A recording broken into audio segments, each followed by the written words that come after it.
Fala pessoal, tudo bem? Sejam bem-vindos! Aula de Filosofia Cristã Medieval do projeto Eu Não Erro Mais. Galerinha, eu sou o professor Gabriel e se você acabou de chegar aqui na nossa aula 3, seja muito bem-vindo. Essa aula foi pensada para ser um bocado individualizada, mas se você deseja entender melhor todo o contexto das coisas que a gente vai expor nessa aula, volta lá, assiste a aula 1, assiste a aula 2 também. Mas pode continuar com a gente também da maneira que você achar melhor, ok?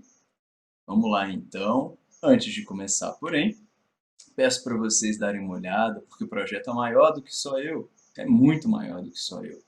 Temos aí dicas voltadas para sociologia, história, geografia, também para as áreas aí de ciências da natureza, com biologia, química, física, matemática, redação. Tem para todos os gostos, tem para todas as necessidades. Se inscreve aí, acompanha a gente. Bora lá então?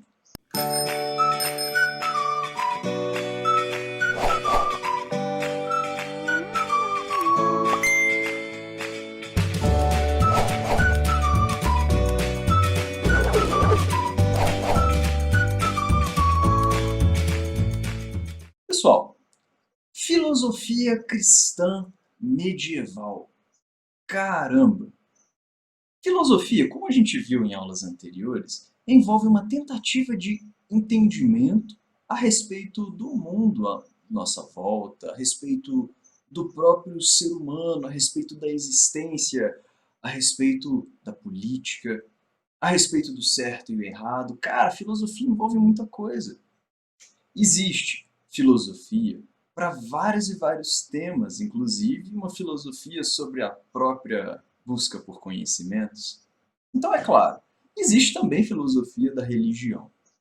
Entretanto, o assunto que a gente vai tratar aqui é um assunto que tem a ver com filosofia da fé cristã, filosofia, né, cristã medieval, mas tem a ver também com um conteúdo de um período histórico. Entender a filosofia cristã envolve entender todas as bases aí que foram fundamentadas após o surgimento do cristianismo como religião, envolve entender toda a interpretação e também a mentalidade cristã que foi fundamentada no período da Idade Média, mas que também influenciou pra caramba a época moderna e até a atualidade. Pensadores que a gente vai observar aqui nessa nossa videoaula influenciam até hoje várias doutrinas, várias igrejas cristãs existentes aí no presente. Joia? Então, começando do básico. O que é a filosofia cristã? Vamos lá. Ao longo do período medieval, né, o que seria a Idade Média, que vai desde a queda do Império Romano do Ocidente, no século V depois de Cristo, até o século XV. Ao longo desse período de tempo, o cristianismo foi se consolidando devagarzinho ali como uma religião na Europa. Chegou a ser a religião oficial do Império Romano, mas depois das invasões bárbaras, entre aspas, né? Depois das invasões daqueles povos, deu uma leve desorganizada, deu uma afetada, uma abalada dentro da religião cristã e a instituição da igreja em si também deu uma abalada. Mas ó, na mesma perna em que tropeçou, o cristianismo, a religião cristã, foi se consolidando e se tornando mais forte do que nunca ao longo da Idade Média. A Igreja se estruturou como a instituição mais influente do Ocidente Europeu, né, ao longo do período medieval. Isso aí não tem discussão. E não só como uma instituição, mas a fé cristã teve uma influência muito grande dentro dos julgamentos do que é certo e errado nas pessoas, né?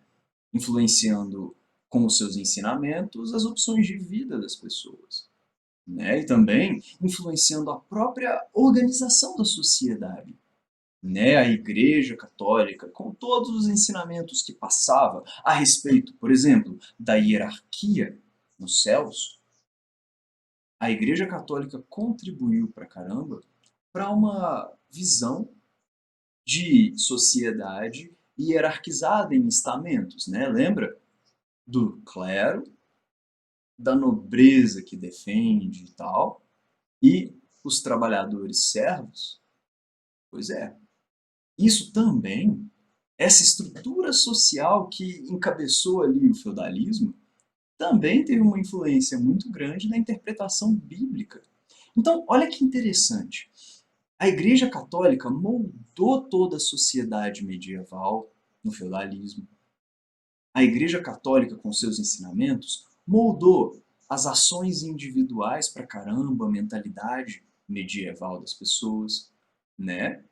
E não preciso nem falar que a Igreja Católica também se tornou uma potência econômica nesse período. Joia? Isso tudo aí é matéria de história. Agora, relacionando isso com a filosofia, e melhor, a gente já estava relacionando com filosofia, né? Afinal de contas, discutir sobre o certo e errado e pá. Mas relacionando isso, relacionando essa ascensão do cristianismo com a filosofia grega antiga, que estava lá em ordem, que era a grande forma de pensar antes do cristianismo se consolidar e estabelecer, esse é que vai ser o nosso ponto da aula de hoje. Então, como é que ficou a filosofia greco-romana no meio desse ambiente em que o cristianismo queria ascender e ganhar poder? Bom, uma primeira questão emergiu dentre as pessoas que tentaram filosofar a respeito das verdades cristãs e a respeito do mundo, né? Veio a mensagem de Jesus de Nazaré pelas mãos ali dos seus apóstolos. E aí, dentre essas mensagens estava aceitar Deus enquanto Salvador, aceitar que Jesus era uma encarnação de Deus, né? E ter fé. Antes de qualquer coisa, ter fé e se sujeitar aos ensinamentos de Deus. Ficou a pergunta naquela época. Dá para conciliar filosofia e cristianismo? Dá para conciliar fé, que é um ato de aceitação, um ato de fervura da alma diante daquele ser criador, com um entendimento racional do mundo? Fé e razão são inimigos? Ou podem andar de mãos dadas? Aliás, lembra de Platão, Aristóteles e tal? Então, esses caras e outros continuaram a ser estudados e divulgados, né? Então, o mundo em que Pedro, Paulo e outros apóstolos, Mateus, andaram, esse mundo greco-romano, era um mundo em que as verdades dos filósofos estavam ali, de alguma maneira, consolidados.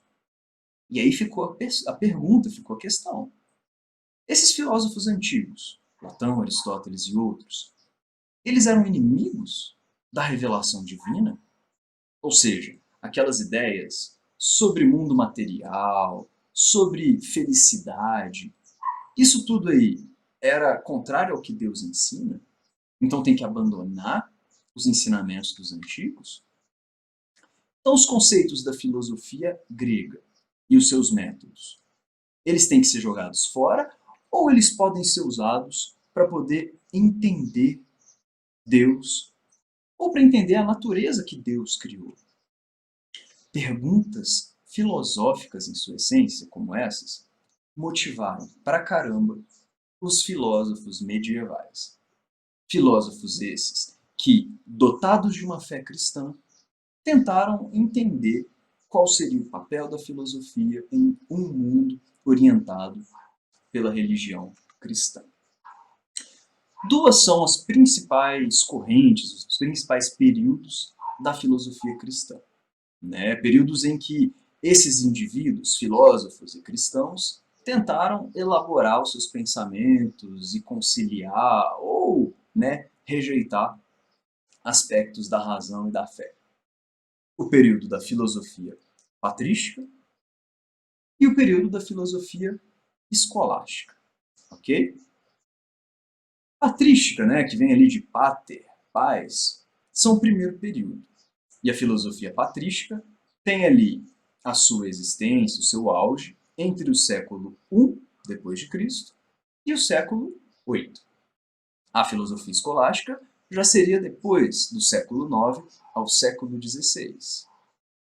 E os principais representantes da filosofia cristã que a gente estuda serão o Agostinho de Hipona e o Tomás de Aquino. Não foram os únicos filósofos cristãos, não. Mas como você deve imaginar, né, são os dois que mais marcaram essa época e até hoje são bastante conhecidos. Dentro da Igreja Católica, esse aqui seria o Santo Agostinho, né? E esse aqui, o São Tomás de Aquino. O primeiro, Agostinho de Hipona, aqui, ó, localizado durante a filosofia patrística, e o Tomás de Aquino, principal representante da escolástica. Joinha? Ambos muito influentes dentro da teologia, mas também dentro da filosofia cristã. Antes desses dois, porém, antes do Agostinho e do Tomás de Aquino, só uma nota histórica mesmo, é sempre bom lembrar que houveram também os tais padres apologistas. Esses que, logo em seguida aos apóstolos, aqueles que, né, diretamente conviveram, teriam convivido com Jesus, os padres apologistas foram os primeiros a pegar essa tarefa árdua, né, de defender, sabe, entender o local da filosofia e o local da fé. Eles foram os chamados apologistas por serem os grandes primeiros defensores da filosofia cristã e do cristianismo como uma verdade diante da filosofia que já afirmava ter trazido a verdade sobre vários assuntos. Ok? Pois bem, pessoal, primeiro grande filósofo, representante da patrística que a gente trouxe, tá aí, ó, Santo Agostinho, o Agostinho de Hipona. Santo Agostinho viveu ali do século IV, século V depois de Cristo, vivendo numa época em que Roma estava meio decadente. Para poder ajudar vocês com uma marreta, posso falar, podem guardar tranquilo. Agostinho de Hipona foi muito influenciado pelo filósofo grego Platão. Então, sim, Agostinho conseguiu achar conexões importantes da filosofia grega com o cristianismo, né? Então, ele adaptou várias ideias do Platão à sua filosofia e a interpretação que ele fazia, tanto da revelação de Deus, quanto também do mundo natural, esse universo criado por Deus na sua visão. O Agostinho teve uma juventudezinha pagã, ele foi aparentemente um discípulo do neoplatonismo, ele teve ali umas fases mais dark, mais pesadonas, mas no final das contas acabou sendo convertido, né? Muito por conta dos esforços da sua mãe também. De todo modo, o Agostinho já quebra com uma expectativa que alguns de nós podem ter a respeito de cristão. Alguns já devem ter ouvido o seguinte: ah, cristão é tudo alienado, cristão acha que é só estudar a Bíblia e tá de boa. Sabe? Já viu? Já ouviu alguém falar isso? Pois é, Agostinho vai lá, ó, e já quebra com essa ideia. Porque para Agostinho, a busca pela sabedoria, a busca por conhecimento, a busca filosófica, ela é uma continuidade do impulso religioso. Então, não tem nada disso de você ser um cristão e simplesmente se ater à Bíblia, não. Se você ama Deus, você ama a criação. Se você ama Deus, você vai buscar entender racionalmente as coisas. Claro que para Agostinho, a fé era um aspecto assim inquestionavelmente superior, mas a razão também deve estar ali trabalhando. Nada de ser um cristão alienado. Joia? Pois bem, muita gente que está aí envolvida com o cristianismo, com essa religião, se pergunta a respeito de algumas questões, como a salvação da alma, né? Então pensa assim, ah não, eu estou aqui, estou na igreja porque eu tenho esperança na salvação da minha alma, eu quero ir para o céu, quero ir para o paraíso. O Agostinho, ele traz uma interpretação a respeito disso que é um pouco controversa para alguns. Para Agostinho, o teu papel como fiel é se esforçar, é treinar o seu espírito, treinar a sua alma da melhor maneira para conter, para segurar os seus desejos. Entende? A melhor coisa que você deve fazer é tentar aceitar os ensinamentos de Deus e viver dentro dos conformes. Entendeu? Segundo Agostinho, você tem que tomar cuidado com esses impulsos, tomar cuidado com esses desejos que vão crescendo nesse seu coraçãozinho preto, tá ligado? Esse seu coraçãozinho corrupto. Segundo Agostinho, a vida do ser humano é resistir às tentações do pecado. Joia? Vivendo uma vida dentro dos conformes e sempre com fé, tendo expectativa da salvação. Só que para Agostinho, pessoal, a salvação era um resultado da escolha de Deus. Entende?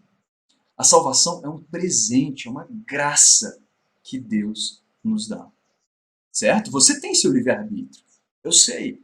Você pode escolher agir dentro do que Deus espera ou agir por fora ali, conforme a sua vontade, ignorando o que Deus fala, né?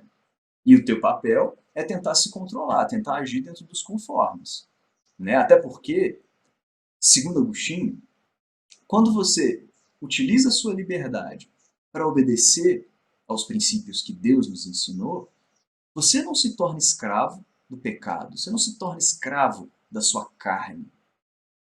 Entende? Então é bom para você também seguir os ensinamentos. Além disso, é ter fé, porque a salvação era um reflexo da vontade de Deus, é um presente. Né? Nada de fazer na tua oração do tipo, ó, você viu, né, Deus? Eu não desejei a mulher do outro, então lembra disso na hora de me julgar. Não, você não pode cobrar Deus. Deus te presenteia com a salvação. E aí, outro problema religioso que algumas pessoas enxergam tem a ver com a questão do mal. Ah, mas como é que Deus pode ser infinitamente bom? Entretanto, o mal existe. E aí? Deus criou o mal, então? Para Agostinho, não. Para Agostinho, o mal é a privação de Deus, é a falta de Deus. Não foi Deus que criou o mal, mas o mal é um resultado da ausência de Deus, por exemplo, nas nossas ações. Certo? Daí, pessoal, se você não deseja praticar o mal, é confiar realmente em Deus e nos seus ensinamentos. A fé, a oração, é algo fundamental porque nos conecta a Deus. A revelação divina na Bíblia é algo que vai nos orientar nas nossas ações morais no mundo. E a busca por conhecimento, a busca pelas verdades sobre a natureza e tal, elas têm que acontecer. Lembra que a gente falou? Você não pode ser um cristão alienado. E ó, se você busca conhecimento e tem fé, saiba, o conhecimento verdadeiro, ele pode vir de Deus para você, pela iluminação. Entende? É uma revelação de Deus a verdade. Né? Então, por isso, é essa vida conectada constantemente com Deus para não perder o prumo. Certo? Então, falamos aqui sobre a salvação divina, que é resultado de um presente. Falamos aí sobre conhecimento, que é resultado da iluminação de Deus. E falamos aí sobre liberdade, que para Agostinho, é um reflexo de viver uma vida conectado com Deus. Certo? Pois bem, pessoal, o segundo filósofo que a gente precisa saber é o Tomás de Aquino. Esse, reparem a data, é um filósofo que fala séculos depois do Agostinho de Hipona. É do século XIII. Então já é lá na Baixa Idade Média. Tomás de Aquino é um representante da escolástica, numa época muito, mas muito fervilhante de conhecimento no período medieval, quando universidades estavam sendo fundadas e o conhecimento antes reservado aos monastérios, agora estava se abrindo para outras pessoas. Enfim, Tomás de Aquino foi muito influenciado pelo filósofo grego antigo, Aristóteles. Pois bem, Tomás de Aquino, desses filósofos, aconselho você a levar isso para a prova do Enem. Ele é o filósofo cristão que mais dá ênfase à capacidade da razão humana. O pensamento humano, segundo Tomás de Aquino, ele tem uma capacidade toda autônoma. A razão humana pode nos revelar verdades a respeito do mundo natural, natureza, as plantinhas, você estuda usando a tua razão. Mas também dá para saber verdades sobre Deus, verdades divinas, utilizando o pensamento humano. Por exemplo, quando a gente observa o mundo natural, quando a gente observa o vento, quando a gente observa as plantas que crescem, quando a gente observa as transformações do mundo, a gente consegue ali deduzir que Deus existe. Eu vou repetir porque você pode ter brisado. Segundo Tomás de Aquino, ao observar o mundo natural, a gente pode encontrar pistas sobre a existência de Deus. Então, olha que interessante. Tomás de Aquino faz um caminho de maior autonomia da filosofia e do pensamento racional. Né? O Tomás de Aquino joga ali para nós a capacidade de obter verdade sobre várias e várias coisas ao nosso entorno. Ele valoriza mais a capacidade humana do que o Agostinho fez. Vamos lá. Tomás de Aquino é conhecido por elaborar uma separação e reconhecer a autonomia da filosofia perante a teologia. Para ele, algumas verdades teológicas podem ser alcançadas simplesmente usando a razão.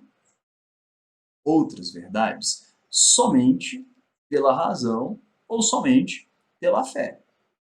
Tá ligado? Tem coisa que as duas podem nos revelar. Por exemplo, a questão da providência divina, que Deus é bom. Outras verdades, por outro lado, só pela revelação de Deus. Então, para Tomás de Aquino, a fé é importante, mas a razão é importante também. Algumas coisas, tanto a fé quanto a razão podem saber, outras só a razão pode saber, outras só a revelação nos traz.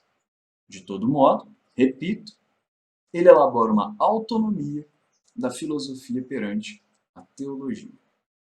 E aí, pessoal, Tomás de Aquino chega num ponto que eu acho muito, mas muito interessante mesmo. Tomás de Aquino propõe, com base na observação da natureza, 5 caminhos, 5 vias para a gente concluir, para demonstrar realmente que Deus existe. Certo? Então, ó, ele dá aqui 5 elementos. O movimento do mundo, né? As coisas que se movem, as coisas que estão ali ao nosso entorno se movendo, como as nuvens, como as ondas, implicam ali que algo as movimentou. Né? Deve ter havido um primeiro motor, uma primeira força que levou as coisas a se movimentarem. Né? Se tudo que move é movido, o que moveu a primeira coisa que foi se movimentar? Deus. Entende? Número 2. A série de causas eficientes, né? Num termo aristotélico, seria tipo assim, tudo que existe teve alguma força ou algum evento que deu origem à existência daquilo. A gente até usou o exemplo ali, né? Qual que é a causa eficiente da tua vida? Seria o encontro entre teu pai e a tua mãe naquele ato de felicidade que eles tiveram. Não é? Isso deu origem a você. Então, ó, se tudo o que existe foi criado, foi constituído ali por alguma força, algum planejamento, algum evento, né? Então, quem deu origem à primeira coisa que existiu? Então, ele vai fazendo caminhos assim, caminhos lógicos com base na observação do mundo, e por cada uma dessas 5 vias ele vai concluindo. Tá vendo isso aqui na natureza? Pois é, faz sentido que Deus exista. Tá vendo isso aqui? Como é que você pode explicar isso? Deve haver um Deus. E por aí vai. Então ele usa de uma ferramenta racional da observação da natureza para concluir, não com uma forma, mas com 5 caminhos diferentes, como que faz todo sentido Deus existir. Ok? Passemos então a nossa questãozinha do Enem para poder dar uma ajudada a vocês, pessoal. Bora lá. Começando, como sempre, pela pergunta.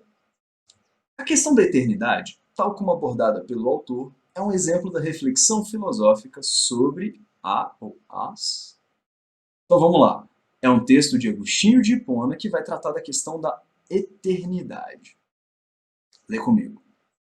Não é verdade que estão ainda cheios de velhice espiritual aqueles que nos dizem: que fazia Deus antes de criar o céu e a terra? Se estava ocioso e nada realizava, dizem eles, por que não ficou sempre assim no decurso dos séculos, abstendo-se como antes de toda a ação? Se existiu em Deus um novo movimento, uma vontade nova para dar o ser a criaturas que nunca antes criara, como pode haver verdadeira eternidade se nele aparece uma vontade que antes não existia?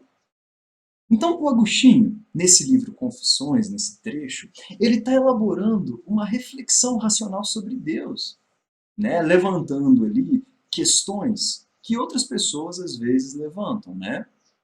Ó, o que Deus estava fazendo antes de criar o céu e a terra? Por que ele não ficou de boa? Por que ele criou alguma coisa? Né? E se ele criou alguma coisa do nada, né?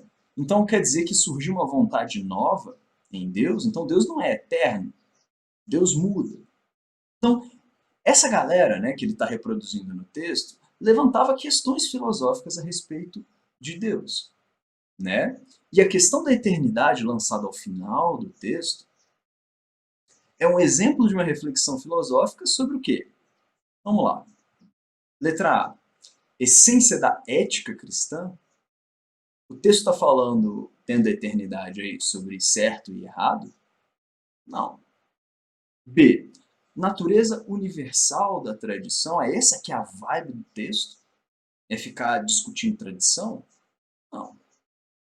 C. Certezas inabaláveis da experiência? Também não. Não está se falando ali sobre como a experiência nos dá certezas inabaláveis. Aliás, nem esse é o ponto do texto. D. Abrangência da compreensão humana. Letra E.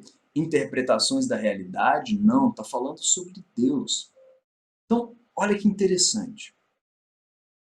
O tempo inteiro no texto, e principalmente no que tange a essa questão da eternidade de Deus, o que está sendo trabalhado no texto é até que ponto a gente pode compreender com as nossas ferramentas e a nossa noção de mundo um ser como Deus. Estão vendo isso no texto agora? Estão vendo como é que essa galera está fritando horrores a respeito de como que faz sentido Deus ser eterno diante dos argumentos tais ali em cima? Pois é. Então, isso tudo aí, ao longo do texto, foi um exemplo claro de uma discussão filosófica sobre até que ponto a gente pode, como seres humanos, compreender a lógica de Deus. Sacou? Questões como essas, pessoal, vêm aparecido cada vez mais no processo seletivo lá do Enem. Filosofia cristã, que antes era um tema não tão citado, agora se tornou um tema recorrente nos últimos 2 anos e eu acredito que no próximo Enem vai continuar também a aparecer mais. Ok? Eu espero ter ajudado vocês com essa aula, com os apontamentos e espero que você tenha muito sucesso nessa provinha. Grande abraço e até mais.